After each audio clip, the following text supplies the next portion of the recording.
Capitalism. Capitalism.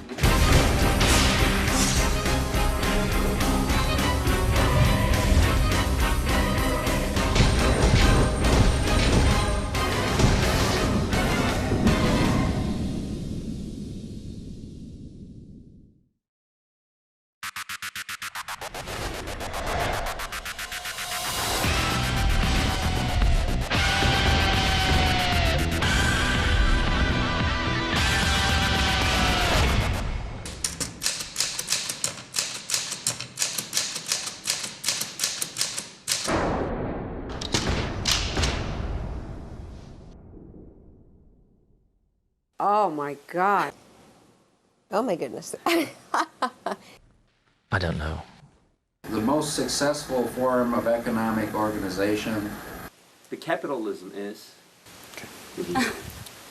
Thank you. That's. Okay, that's fine. 자본주의. 솔직히 말만 들어도 어렵습니다. 하지만 자본주의가 뭔지도 모르고 어떻게 자본주의 시대를 살겠습니까? 우리는 자본주의에 대해 제대로 알기 위해 세계적인 석학들을 만났습니다.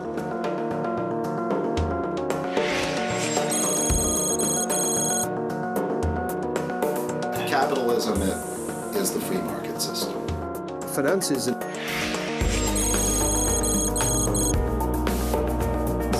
Finance is an integral part of human civilization. Money is what they call a veil, a curtain.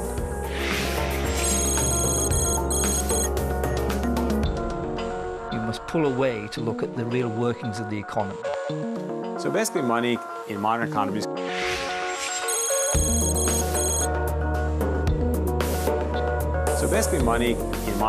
comes from a central bank which prints pieces of paper. The central bank.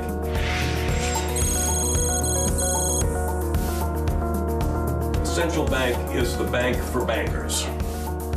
Central bank.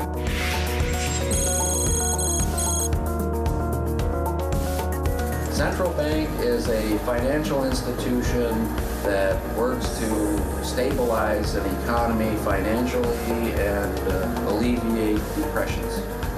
So what they're doing, it's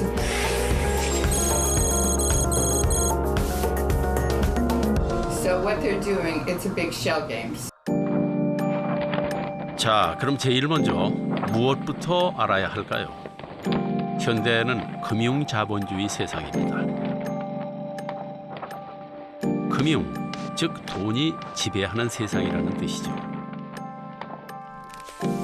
돈이 태어나는 근본 원리를 아는 것은 여러분들에게 불편한 진실이 될 것입니다. 그럼 한 번도 들어보지 못한 진실의 세계로 가볼까요?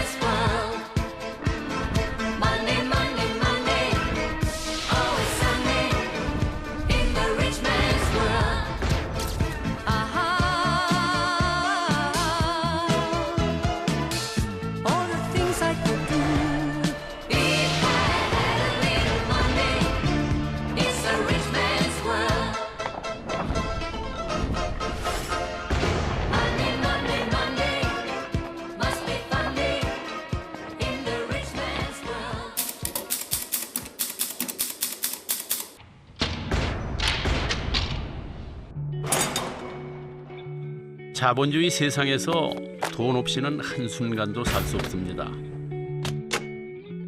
우리는 때로 돈을 사랑합니다. 돈을 사랑하는 것이 비난받을 일일까요? 아니면 돈을 무시하는 것이 어리석은 짓일까요? 아니면 돈을 모르는 것이 문제일까요?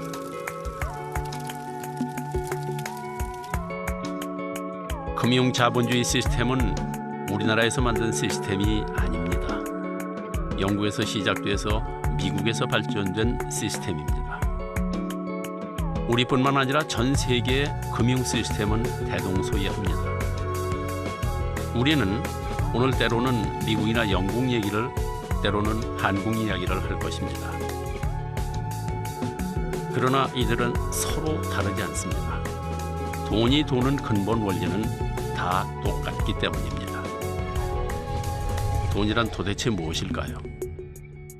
역시 어려운 질문입니다.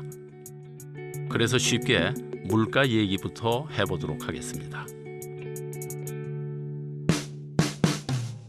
우리 어렸을 때는 짜장면 한 그릇이면 정말 최고의 외식거리였습니다. 그때 돈으로 15원. 그런데 요즘 짜장면 한 그릇 먹으려면 보통 4,500원은 내야 합니다. 50년 동안에 무려 300배. 자, 뭐 짜장면뿐이겠습니까? 오늘 물가 다르고 내일 물가 다르다는 말이 괜한 소리가 아니죠. 시장만 갔다 오면 나날이 훌쭉해지는 장바구니에 한숨이 절로 나오죠. 도대체 물가는 왜 자꾸만 오르기만 하는 걸까요?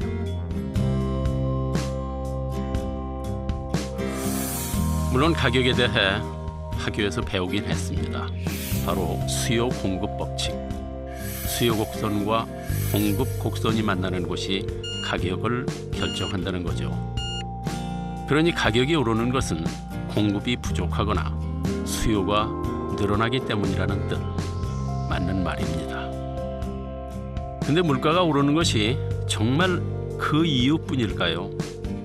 1억짜리 아파트 가격이 1년도 채 안 돼서 2억이 되는 것도 공급이 부족하거나 갑자기 수요가 늘어서일까요?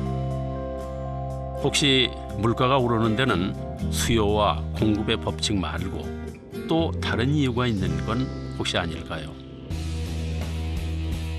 그렇습니다. 물가가 계속 오를 수밖에 없었던 또 다른 이유가 있습니다. 바로 돈의 양이 많아졌기 때문입니다.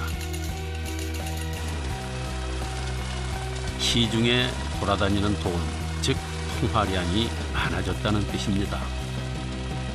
돈의 양이 많아지다니 무슨 황당한 소리냐고요. 이제부터 잘 보십시오.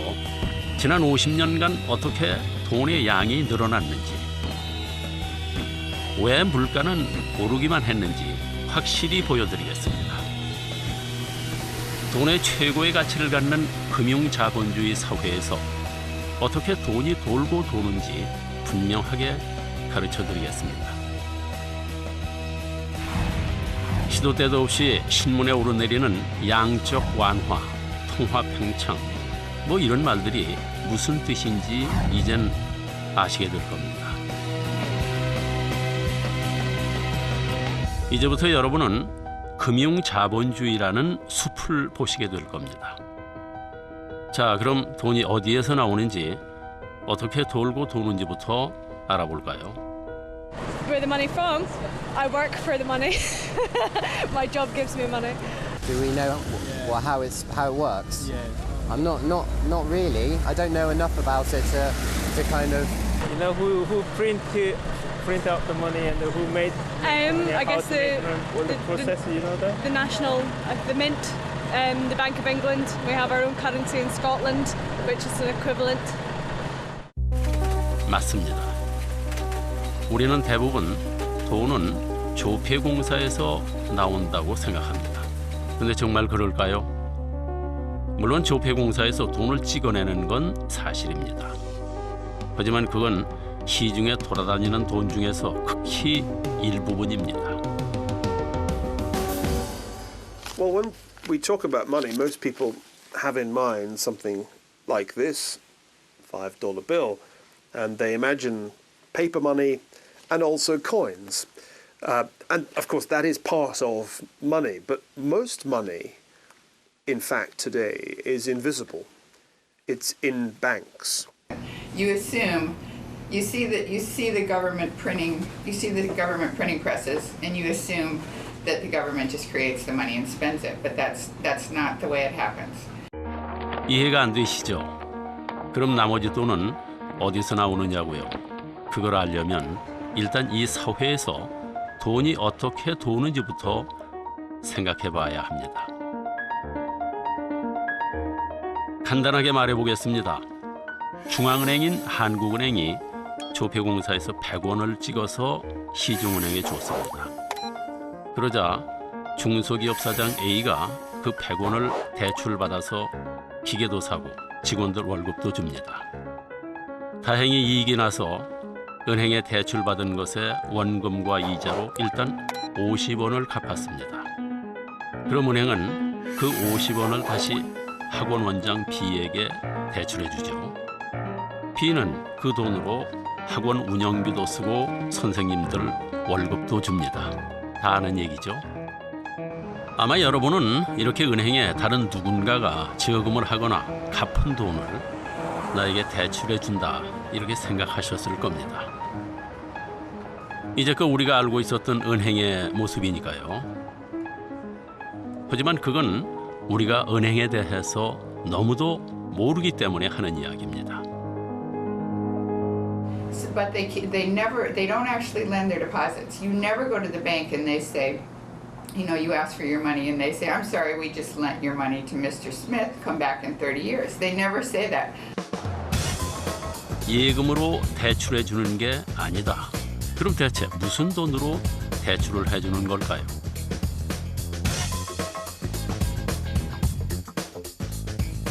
생각해 보십시오.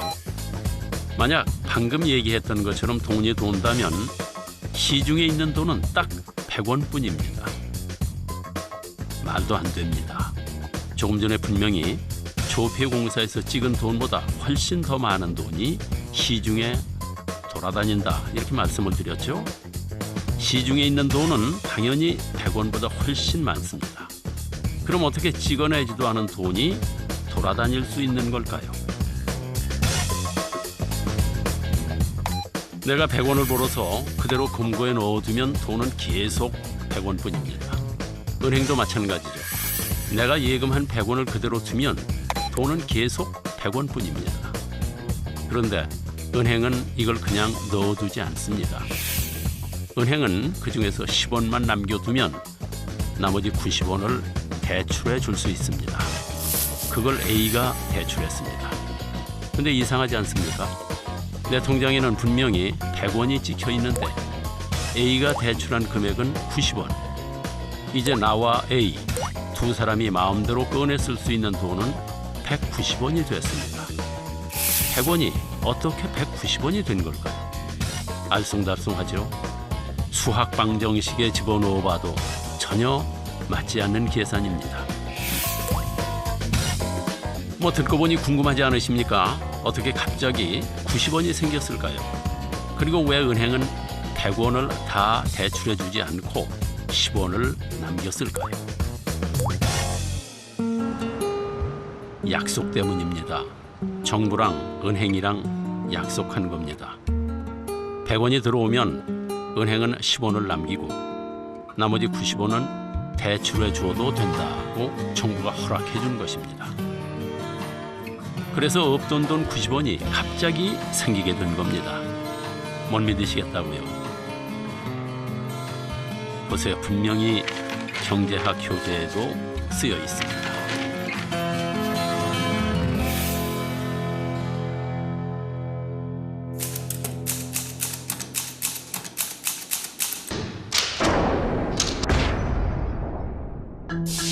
그리고 이 원리를 그대로 적용한 것이 바로 1963년 미국 연방준비은행 FRB에서 만든 업무 매뉴얼 현대금융 원리입니다. 이 문서는 돈의 탄생 원리에 대해서 정확하게 설명하고 있습니다. 그 규정에 따르면 10%를 부분 지급 준비율로 갖고 있게 돼 있습니다. 부분 지급 준비율이란 예금한 고객이 다시 돈을 찾아갈 것에 대비해서 은행이 쌓아두어야 하는 돈의 비율을 말하는 것이죠. 이제부터는 간단히 지급 준비율이라 말씀드리겠습니다. 한마디로 은행은 은행에 들어온 돈 100원 중 10%, 즉 10원만 남겨놓으면 나머지 90원은 대출해 줄 수 있다는 뜻입니다. 어떻게 이런 일이 가능하냐고요?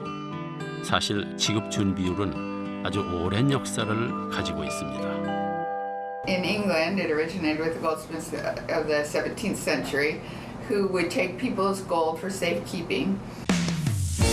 캐나다의 유명한 경제학자 찰스 넬슨은 그의 책 거시 경제학에서 이 얘기를 자세하게 다루고 있습니다. 이 이야기는 16세기 영국의 도시들에서 때때로 또는 자주 있었던 일입니다. 이 시대에는 금이 돈이었습니다. 그런데 금은 무거웠죠.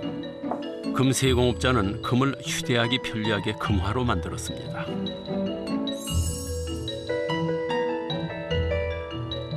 그리고 그걸 보관하기 위해 금고를 마련했죠. 사람들은 자신이 소유한 귀중한 금을 보관하기 위해서 금세공업자의 금고를 빌렸습니다. 그럼 금세공업자는 보관증을 써주었죠. 보관증만 가져오면 언제든 금을 내주겠다 하는 뜻입니다. 물론 보관료도 받았습니다. 얼마간의 시간이 지나자 사람들 사이에서는 금화 대신 보관증이 돌아다녔습니다. 금화보다 훨씬 가볍고 언제든 금세공업자에게 가서 주면 다시 금화로 바꿀 수 있기 때문이었죠. 그것을 본 금세공업자는 깨달았습니다. Clients who store their gold in my vaults want gold coins instead, and not all at once. 금세공업자는 재치를 발휘합니다. 사람들이 맡겨둔 금화를 빌려주고 이자를 받기로 하죠. 대출이 잘 갚아지는 한 아무도 눈치챌 수 없을 거라고 생각합니다.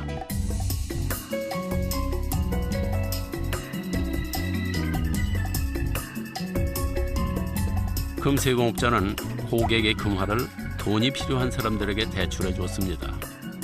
그리고 대출하면서 받은 이자로 많은 이익을 남기게 됐습니다. From giving loans, it makes him feel and act big. Really? It's not a complete lie that he invests a lot of money into the India trade.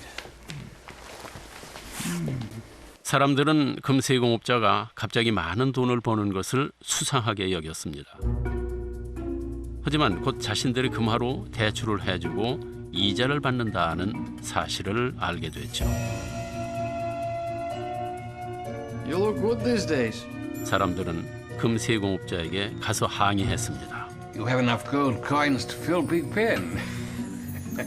My gold is safe with you? 그러자 금세공업자는 제안을 합니다. 당신의 금으로 대출을 해서 이자를 받으면 그걸 나눠주겠다. 사람들은 괜찮은 거래라고 생각합니다. 가만히 앉아서 돈을 벌 수 있으니까요. 금세공업자도 걱정이 없습니다. 대출 이자가 항상 예금 이자보다 많았으니까요.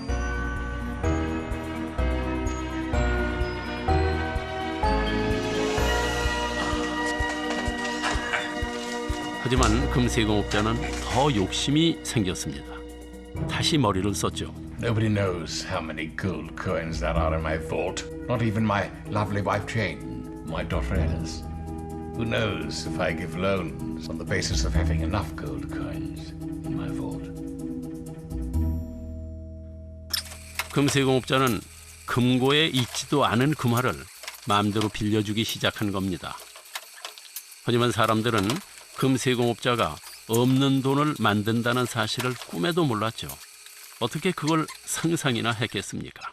Goldsmiths early on discovered that they could issue up to 10 times as many receipts as they had gold, and nobody would be the wiser because people didn't come for their gold more than about 10% of the time. So that's the basis of our 10% reserve requirement even today.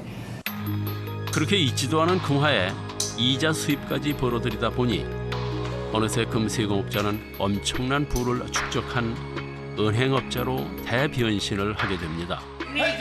그제야 사람들은 금세공업자를 의심하기 시작했죠.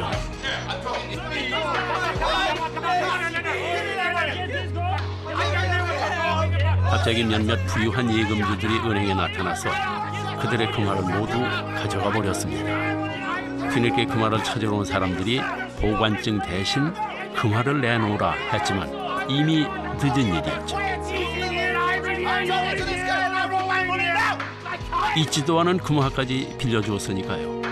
바로 뱅크런이 일어난 것입니다. 은행에 돈을 맡긴 사람들이 한꺼번에 돈을 인출하는 현상, 뱅크런. 현대에도 아무리 건전한 은행일지라도 뱅크런이 일어나면 망하게 돼 있습니다.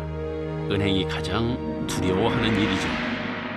We're going to go get our money back from the bank would fail because it doesn't have nearly 100% of all that cash on hand. And that's sort of what happens when you have financial crises. These financial crises started 3 or 4 centuries ago, and they've been periodic events every so often.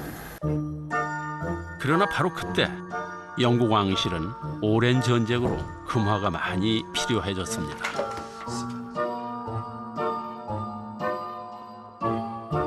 I have a proposal for you. 그래서 은행업자에게 가상의 돈을 만들어서 대출 영업을 할 수 있도록 특별히 허락해 주었습니다. But you should report it to the Treasury Office regularly. 은행의 이름에 들어있는 chartered는 바로 면허받은, 공인된이라는 뜻입니다. 약 300년 전쯤의 일입니다. 당시 영국 왕실은 금 보유량의 약 3배까지 대출할 수 있도록 허가해 주었습니다. The kings wanted to borrow money for war. The merchants wanted the wars to be conducted because these would protect their trade routes and capture territory, and so there was a link, an alliance between the merchant bourgeoisie, the capitalist merchants, and the state, and a deal was done. The deal was that the merchants would be allowed to set up a Bank of England that had special privilege. 이런 과정을 통해서 은행이 설립되고 은행은 지급 준비율을 이용해서 돈을 마음대로 불릴 수 있게 된 것입니다. 그리고 이 약속은 현대 은행에도 그대로 적용되고 있습니다. But in fact, a large fraction of the amount that's been deposited at most banks is not in the bank at any one point in time. It's been loaned out. Their ratio of what they keep on hand, their reserve ratio, typically something like 10%. 자, 그러면은 지급 준비율이 10%인 경우에 돈이 얼마나 불어나는지 계산해 보겠습니다. 자, 이번에는 돈을 좀 늘려보겠습니다. 은행에 100억이 들어오면 은행은 그중 10%인 10억을 지급 준비율로 놔두고 나머지 90억을 대출해 줍니다. 이렇게 난데없이 생긴 90억을 신용통화 이렇게 얘기합니다. 이제 실제 시장에서 도는 돈, 즉 통화량은 모두 190억이 된 셈이죠. 90억은 지급준비율 10%를 떼고 다시 대출할 수 있는 돈 81억을 만듭니다. 81억은 72억을 만들고 72억은 65억을 만들고 마치 수학 교과서에 나오는 무한 등비급수의 합처럼 이렇게 계속 돈이 불어나는데 이 과정을 신용창조 이렇게 얘기합니다. 그럼 이렇게 빌려줄 수 있는 최대까지 빌려준다면 얼마까지 만들 수 있겠습니까? 원래 있던 100억을 더해 최대 1000억. 대출할 때마다 새 돈이 생기는 겁니다. It is a promise of payment. You hold a credit. All money is credit. All money. Today, where you don't have the problem of gold, they can inflate the system, and that's what they do. You have to take out more loans, which means there's going to be more money in the system. 바로 이것이 우리 사회가 빚 구원하는 사회가 된 이유입니다. 하루에도 몇 번씩 대출 문자가 날아오고 여기저기 은행에서 대출 안내문을 보내는 이유인 것입니다. 고객이 대출을 해가야 은행은 새 돈이 생기기 때문입니다.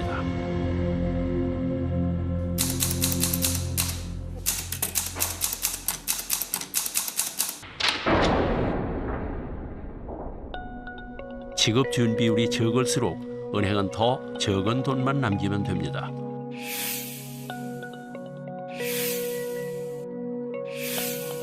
돈을 더 많이 불릴 수 있다 하는 그런 뜻이죠. 우리나라는 중앙은행인 한국은행이 결정합니다. 우리나라의 현재 지급 준비율은 평균 3.5% 내외. 자, 그럼 평균 지급 준비율을 3.5%다 이렇게 가정하고 돈이 얼마나 불어나는지 볼까요? 한국은행이 애플은행에 5천억 원을 대출로 공급합니다. 그럼 애플은행은 이 돈을 대기업 사장 남자 1호에게 대출해 주죠. 남자 1호는 그 돈을 A에게 재료값으로 줍니다. A는 그 중에서 5% 정도인 250억 원을 회사 금고에 현찰로 넣어놓고 쓰고 나머지 4,750억 원은 은행 통장에 예금해놓고 사용한다고 가정하겠습니다. 이 돈은 오렌지은행의 A의 예금 계좌로 들어가게 됩니다. 그럼 오렌지은행은 A가 예금한 돈의 3.5%인 166억 3천만 원을 지급준비금으로 떼어놓습니다. 그리고 나머지 4,583억 8천만 원을 남자 2호에게 대출해주죠. 남자 2호는 B씨에게 지불하고 B씨는 역시 5% 정도만 현찰로 두고 나머지 금액은 바나나은행에 예치합니다. 이런 식으로 계속 반복되죠. 그럼 얼마로 늘어날까요? 대출할 수 있을 때까지 다 대출한 경우에 모두 6조 60억 원이 됩니다. 5천억이 6조 60억이 되다니 신기할 따름이죠. 여하튼 새 돈이 생기는 방법은 아주 간단합니다. The basic unit of account in a financial system, the money, is mostly just invisible and exists only as entries on a computer screen. So what they're doing, it's a big shell game. So basically what they're saying, we don't necessarily have the money, but when you come for it, we'll get the money. We'll get it real quick. So they can write you in advance. 새 돈이 만들어지는 과정은 뚜껑을 열 때마다 살짝 더 작은 인형이 나오는 러시아 인형과 같습니다. 돈은 은행에 들어갈 때마다 계속 불어나게 돼 있습니다.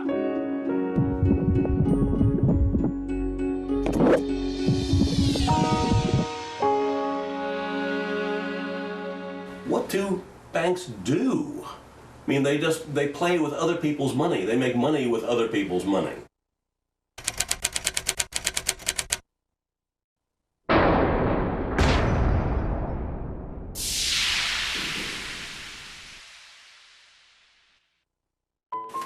이제는 시중에 돌고 있는 돈이 조폐공사에서 찍어낸 돈보다 훨씬 많다는 사실을 믿으시겠습니까? 이 그래프는 지난 50년간 우리나라의 통화량 그래프입니다. 그리고 이 그래프는 지난 50년간 우리나라의 물가 그래프입니다. 그런데 두 그래프를 비교해보면 기울기가 비슷하지 않습니까? 통화량이 늘어난 만큼 물가가 올랐다는 것을 알 수 있습니다. 금값을 보면 물가가 얼마나 올랐는지 더 확실하게 알 수 있습니다. 1970년 1,000달러를 가지면 금 28온스를 살 수 있었습니다.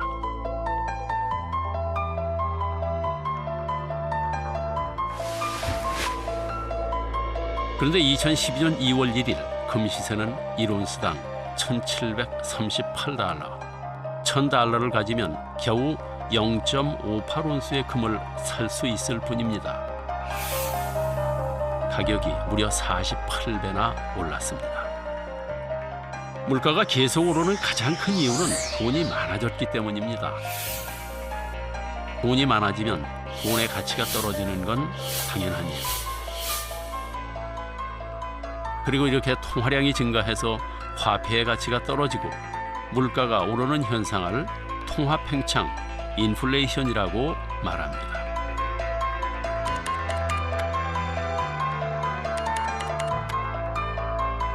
자, 이쯤 되면 머리가 지끈거리고 왜 내가 이걸 알아야 하나 하는 생각이 드실 겁니다. 하지만 모르면 안 됩니다. 이걸 알아야 이제부터 할 더 중요한 이야기를 이해하실 수 있습니다.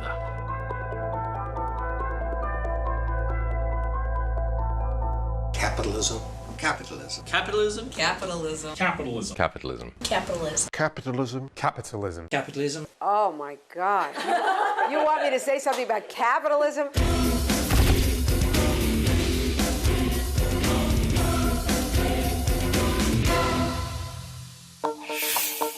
자, 그럼 다시 되짚어 보겠습니다. 시중은행이 대출을 해서 돈을 불리는데 그 원금은 누가 준다고 했죠? 그렇습니다. 중앙은행이 준다고 했습니다. 그런데 이 중앙은행도 돈을 불립니다. 그게 무슨 말이냐고요? 먼저 중앙은행이 어떤 일을 하는지부터 알아보겠습니다. 중앙은행은 시중의 통화량을 조절하는 일을 합니다. 그리고 그것을 하기 위해 두 가지의 권한을 갖고 있죠. 이자율을 통제할 수 있는 권리, 그리고 화폐를 찍어낼 수 있는 권리입니다. Well, basically, in a modern economy, the central bank does a lot to manage the money supply. If we need more money in the economy, the central bank can give us more money. 기준금리인 콜금리를 3.5%로 0.25%포인트 인상했습니다. 네, 콜금리가 인상됐지만 금융시장의 반응은 과거와는 다르게 나타났습니다. 한국은행이 금리를 인상했다거나 동결했다는 뉴스를 자주 보셨을 겁니다. 그럴 때마다 여기저기서 들썩들썩합니다. 대출받을 것을 갚아야 할지 아니면 더 대출을 해야 할지. 요즘 장보기가 두렵다는 주부가 많습니다. 배추 가격은 한 포기에 6,000원이 넘었고 생갈치 한 마리는 예년보다 25% 가까이 올랐습니다. 물가는 어떻게 될지. 이는 이자를 이용해 시중의 통화량을 조절하려는 것입니다. 보통 침체에 있는 내수 경제를 활성화시키기 위해서, 즉 경기 부양을 위해서 많이 쓰는 방법입니다. 중앙은행은 바로 이렇게 이자율을 조절해서 시중의 통화량을 조절하죠. 그런데 시중의 통화량을 조절하는 또 한 가지 방법이 있습니다. 바로 화폐를 찍어내는 일이죠. 뉴스나 신문에서 소위 양적 완화라는 표현 많이 들어보셨죠? 금융위기 이후 거의 매일 듣는 말이었을 겁니다. 한마디로 중앙은행이 기준금리를 내려도 효과가 없을 때 직접 돈을 푸는 방법을 말합니다. 그런데 중앙은행이 이렇게 자꾸 돈을 찍어야만 하는 근본적인 이유는 사실 따로 있습니다. 로저 랭그릭이 논문을 통해 제시한 이론을 간단한 그림으로 표현해 보았습니다.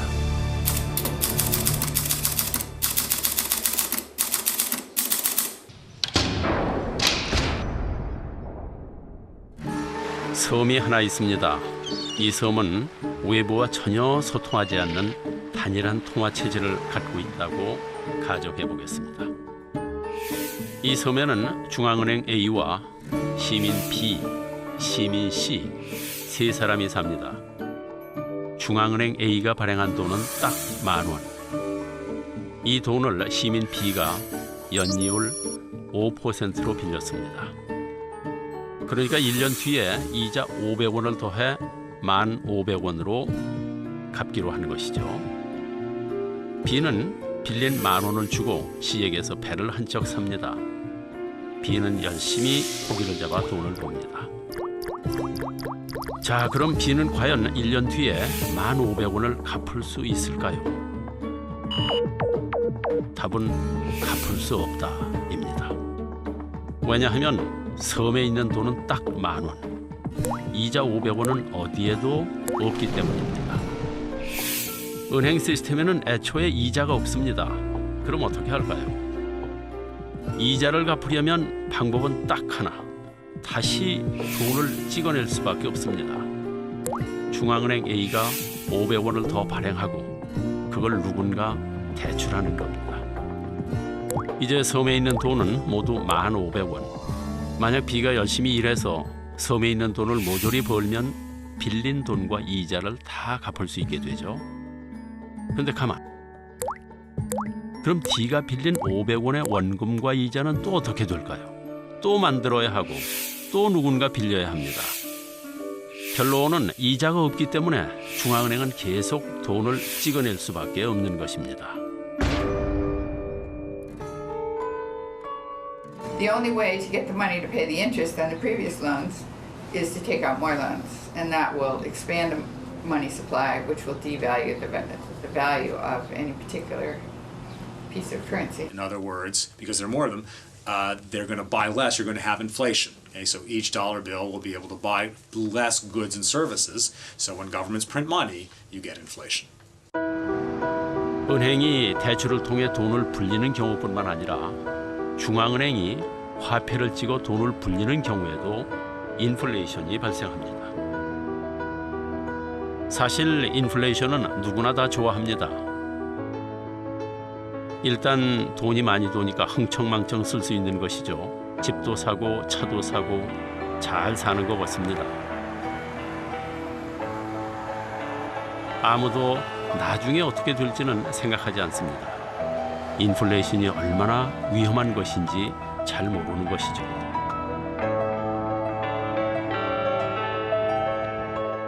영이 모두 14개. 이것은 100조 달러입니다. 아프리카 대륙에 위치한 짐바브웨에서 2008년에 실제로 사용했던 짐바브웨 달러입니다. 이때 짐바브웨는 한 해 최고 2억 3,100만 %라는 상상 초월의 물가 상승률을 기록했습니다. 바로 하이퍼 인플레이션 상태.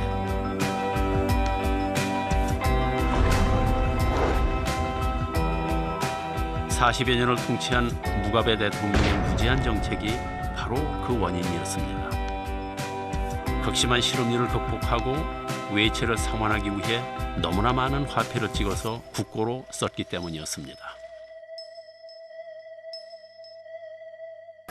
So if you have too much money created in a short period of time, generally you'll have inflation. And so that's the danger. If the Federal Reserve creates too much money, you might have inflation. 지금까지 중앙은행이 왜 돈을 불리는지 그리고 과도한 경우에 어떤 일이 벌어지는지에 대해 알아봤습니다.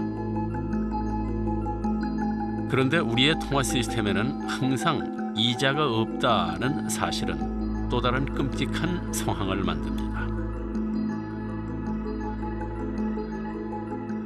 B는 대출한 돈 10,000원과 이자 500원을 갚기 위해 열심히 일했습니다. 그래서 섬에 있는 1,500원을 다 벌어 빚을 갚았습니다. 그럼 D는 은행에서 빌린 500원을 어떻게 갚을까요? 당연히 못 갚습니다. 파산하게 되는 거죠. 즉, 내가 이자를 갚으려면 누군가의 대출금을 가져와야 합니다. 그래서 현대 금융 시스템에서 빚을 갚는 건 개인한테는 좋은 일이지만 또 다른 문제를 일으킬 수 있습니다. 돈이 적게 돌면 결국 누군가는 이자를 갚을 수 없게 되고 그럼 그 사람은 파산할 수밖에 없기 때문이죠. 그리고 당연히 수입이 적고 빚은 많고 경제 사정이 어두운 사람이 제일 먼저 피해자가 되겠죠.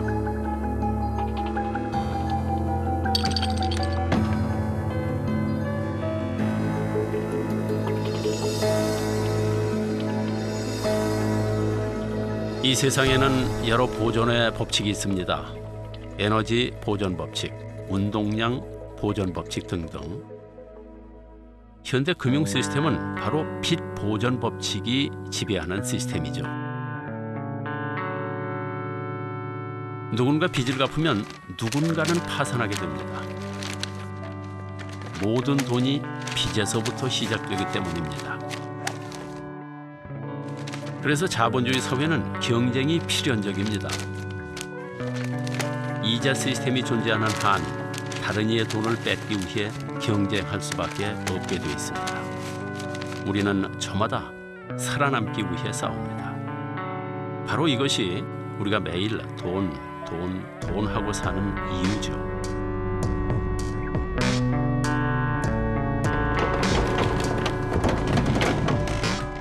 자본주의 세상에서 돈이 전부라는 말이 여기에서 나온 것입니다. 우리의 경쟁이 여기에서 시작된 것이죠.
그런데 문제는 여기서 끝나지 않습니다. 이런 일이 연속으로 벌어지면 시중에 돈의 양이 줄어들게 됩니다.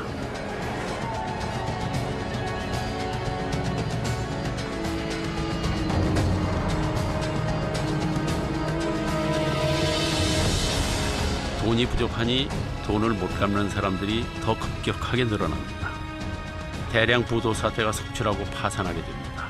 통화량도 계속 줄어듭니다.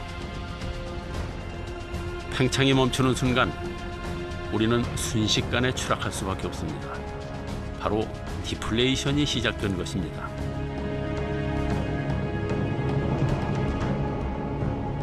디플레이션이 일어나면 돈이 돌지 않기 때문에 여기저기서 거품이 터지기 시작합니다. 일단 돈이 없으니까 기업이 위축됩니다. 생산과 투자를 줄이게 되죠. 직원을 새로 뽑기는커녕 일하던 사람들도 내보냅니다. 일자리가 부족해집니다. 돈을 벌기가 힘들죠. 여기저기서 돈 없다는 소리가 들립니다. 그래서 디플레이션은 누구나 싫어합니다.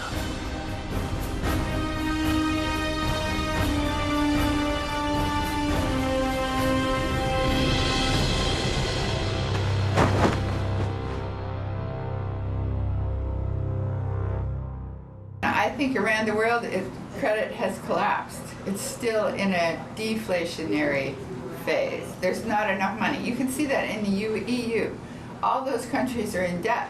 Who are they in debt to? It's because there's not enough money to pay off their debts plus interest. 이렇게 인플레이션 후에 디플레이션이 오는 것은 숙명과도 같은 일입니다.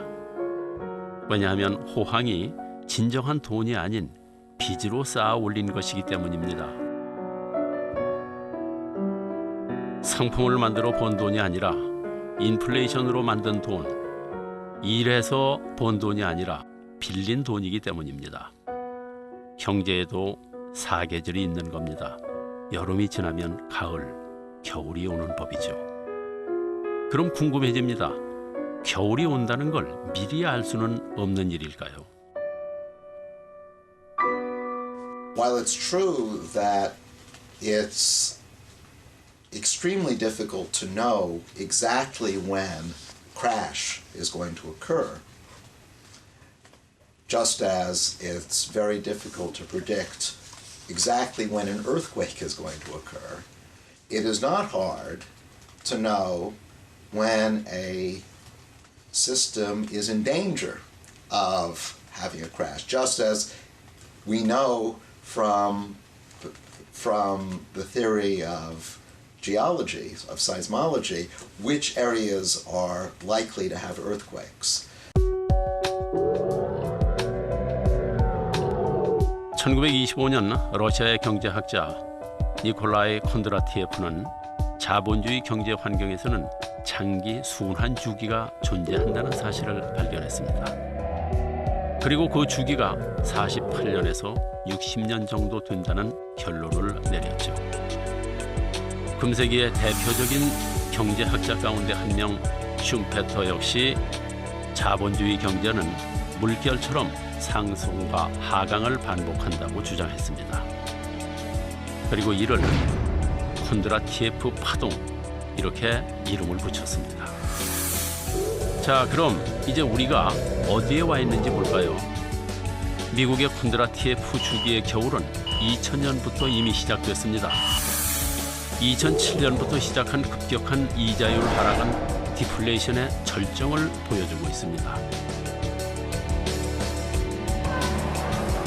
금융회사들은 빚을 갚을 능력이 없는 사람들에게까지 돈을 대출해 주는 것입니다. 바로 모기지죠. 그것으로 그들은 집을 사고 차를 샀습니다. 빌릴 수 있는 사람은 다 빌렸고 빌려서는 안 되는 사람까지도 다 빌렸습니다.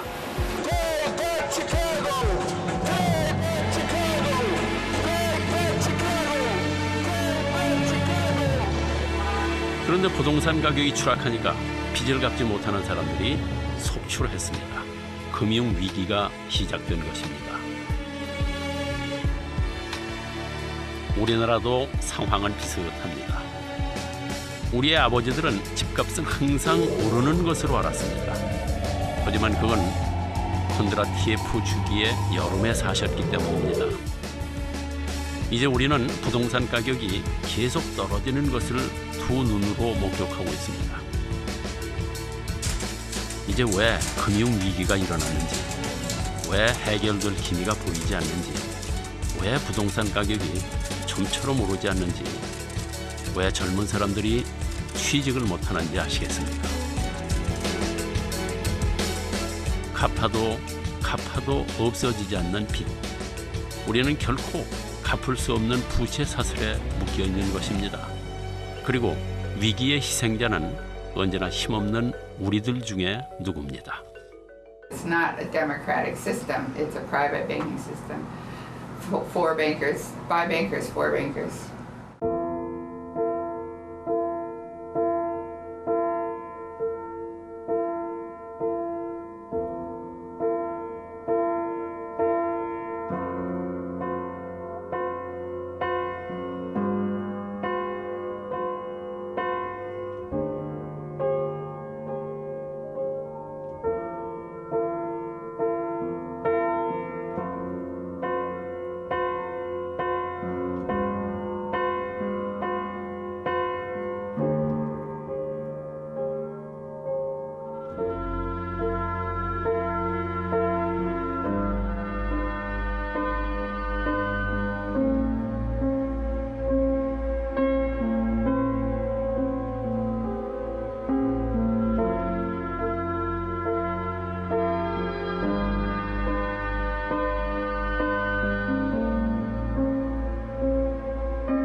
영국의 시사주간지 2008년 미국의 금융위기는 전 세계로 퍼져나갔습니다. 10년과 비교했습니다.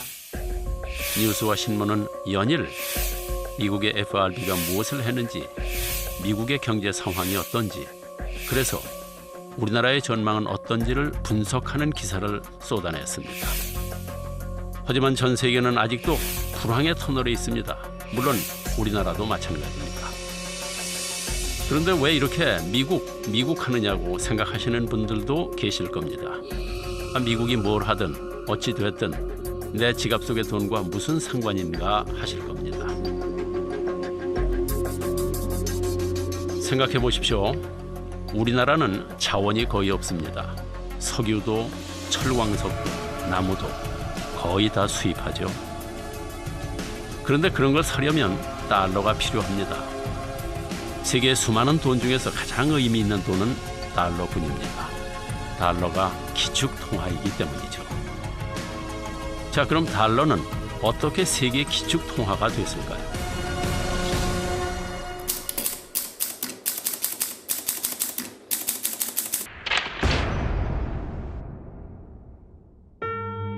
(1944년 7월) 미국 뉴햄프셔주의 브레튼 우즈에는 미국을 중심으로 한 44개 연합국 대표가 모였습니다.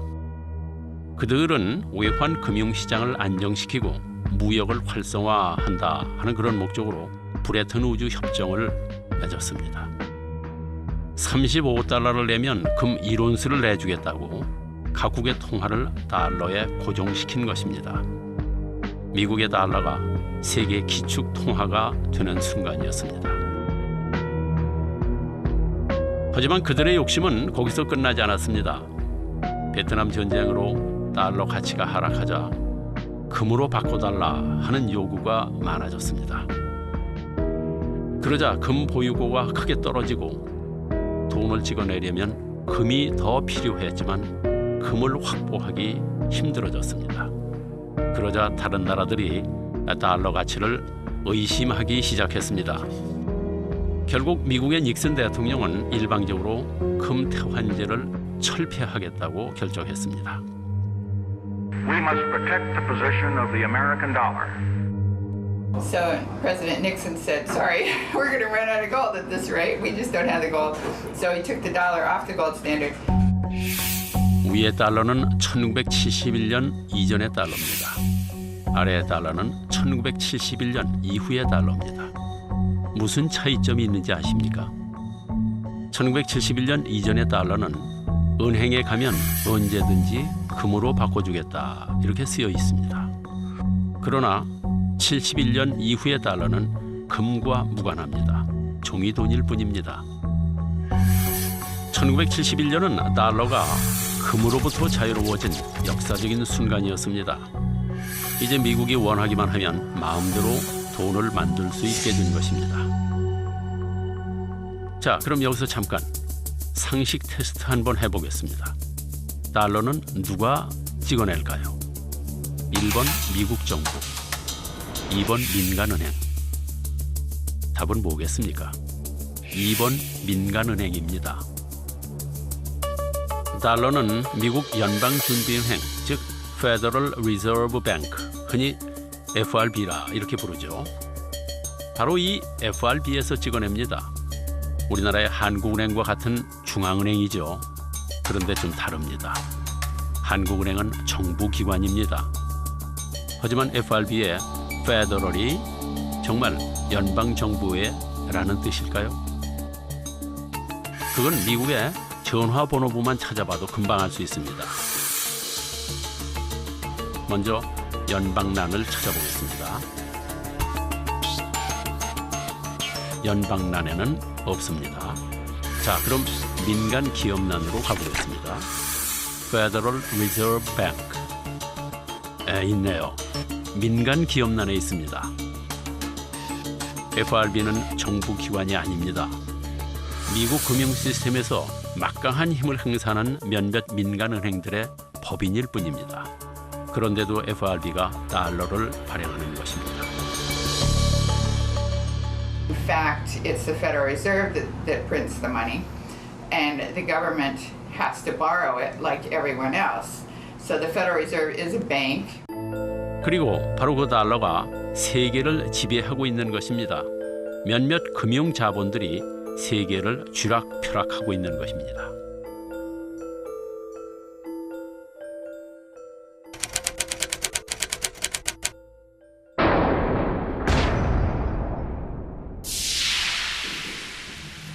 there's an old saying that, the United States sneezes, the rest of the world catches cold.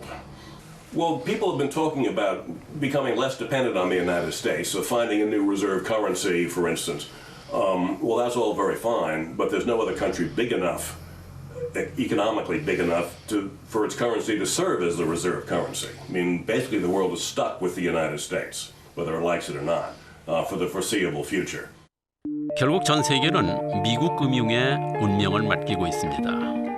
미국 하는 것이 마음에 안 들어도 어쩔 수 없는 일입니다. 그래서 돈의 흐름을 알려면 미국의 정책을 알아야 합니다. 이것이 바로 나의 지갑이 세계 경제와 그리고 미국 경제와 연결돼 있는 이유입니다.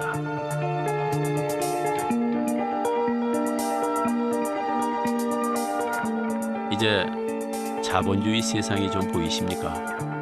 큰 그림에서 돈의 흐름을 봐야 합니다. 그렇지 않으면 제자리에서 벗어날 수 없습니다. 가난에서 벗어날 수 없습니다. 우리가 잃어버린 돈은 우연이 아닙니다.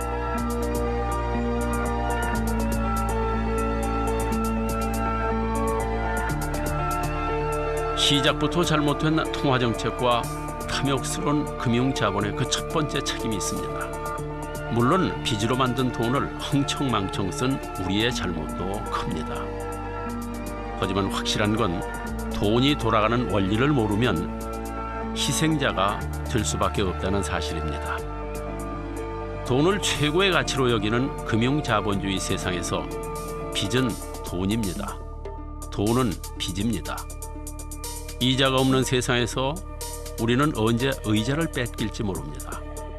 그래서 우리는 돈의 노예, 빚의 노예일 수밖에 없는 것입니다. 나무가 아닌 숲을 보는 안목이 필요합니다.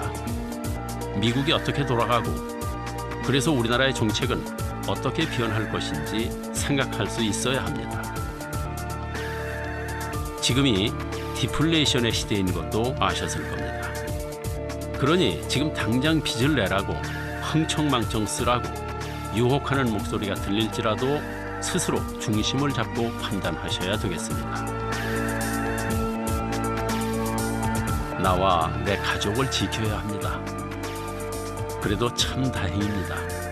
추운 겨울을 잘 지내면 따뜻한 봄이 올 테니까요.